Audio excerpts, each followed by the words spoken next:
કોંગ્રેસને સમ ખાવા પૂરતું એકમાત્ર આશ્વાસન જે છે તે કેરળ મળી રહ્યું છે, તો બીજી તરફ કેરળમાં 60 થી વધુ બેઠકો સાથે કોંગ્રેસ એ સૌથી મોટી પાર્ટી જોવા મળી રહી છે। 140 બેઠકોની વિધાનસભામાં કોંગ્રેસ અને સાથી પક્ષોને 100 બેઠકો મળી રહી છે, તો કોંગ્રેસને કેરળમાં 10 વર્ષ બાદ ફરી એકવાર સત્તાની કમાન જે છે તે મળવા જઈ રહી છે। ત્યારે પશ્ચિમ બંગાળની જે ચૂંટણી પરિણામ છે આજનું, એને લઈને પણ એક સૌથી મોટા સમાચાર મળી રહ્યા છે। ત્યારે ભારતીય જનતા પાર્ટીએ અત્યાર સુધીમાં 6 જેટલી બેઠકો છે તે જીતી લીધી છે। મેદિનીપુર, કાલિમ્પોંગ અને દાર્જિલિંગ બેઠક છે તેના પર ભારતીય જનતા પાર્ટીની જીત થઈ છે। મોન્ટેશ્વર, ભરત અને આસનસોલ જે દક્ષિણનો બેઠક છે તેના પર પણ ભારતીય જનતા પાર્ટીની જીત થઈ છે। ભાજપે પશ્ચિમ બંગાળમાં બહુમત તરફ લગાતાર રીતે જે છે તે આગળ વધતી જોવા મળી રહી છે। 5 રાજ્યોના ચૂંટણીના પરિણામો એ લગાતાર અમે ટીવી સ્ક્રીન પર અને સોશિયલ મીડિયા પર અમે સતત જે છે તે અપડેટ કરી રહ્યા છે।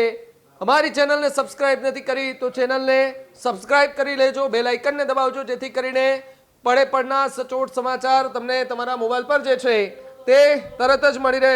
કોંગ્રેસને સમ ખાવા પૂરતું એકમાત્ર આશ્વાસન જે છે તે કેરળ મળી રહ્યું છે, તો બીજી તરફ કેરળમાં 60 થી વધુ બેઠકો સાથે કોંગ્રેસ એ સૌથી મોટી પાર્ટી જોવા મળી રહી છે। 140 બેઠકોની વિધાનસભામાં કોંગ્રેસ અને સાથી પક્ષોને 100 બેઠકો મળી રહી છે, તો કોંગ્રેસને કેરળમાં 10 વર્ષ બાદ ફરી એકવાર સત્તાની કમાન જે છે તે મળવા જઈ રહી છે। ત્યારે પશ્ચિમ બંગાળની જે ચૂંટણી પરિણામ છે આજનું, એને લઈને પણ એક સૌથી મોટા સમાચાર મળી રહ્યા છે। ત્યારે ભારતીય જનતા પાર્ટીએ અત્યાર સુધીમાં 6 જેટલી બેઠકો છે તે જીતી લીધી છે।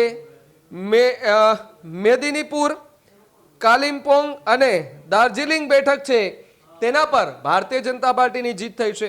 મોન્ટેશ્વર, ભરત અને આસનસોલ જે દક્ષિણનો બેઠક છે તેના પર પણ ભારતીય જનતા પાર્ટીની જીત થઈ છે। ભાજપે પશ્ચિમ બંગાળમાં બહુમત તરફ લગાતાર રીતે જે છે તે આગળ વધતી જોવા મળી રહી છે।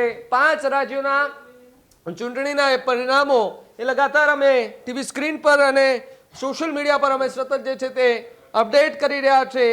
અમારી ચેનલને સબસ્ક્રાઇબ નથી કરી તો ચેનલને સબસ્ક્રાઇબ કરી લેજો, બેલ આઇકનને દબાવજો, જેથી કરીને પડે પડના સચોટ સમાચાર તમને તમારા મોબાઈલ પર જે છે તે તરત જ મળી રહે। ત્યારે જ ન્યૂઝરૂમ ગુજરાતની યુટ્યુબ ચેનલને સબસ્ક્રાઇબ કરો અને ઇન્સ્ટાગ્રામ અને ફેસબુક પર ફોલો કરો। અપડેટ રહો, સત્યની સાથે રહો।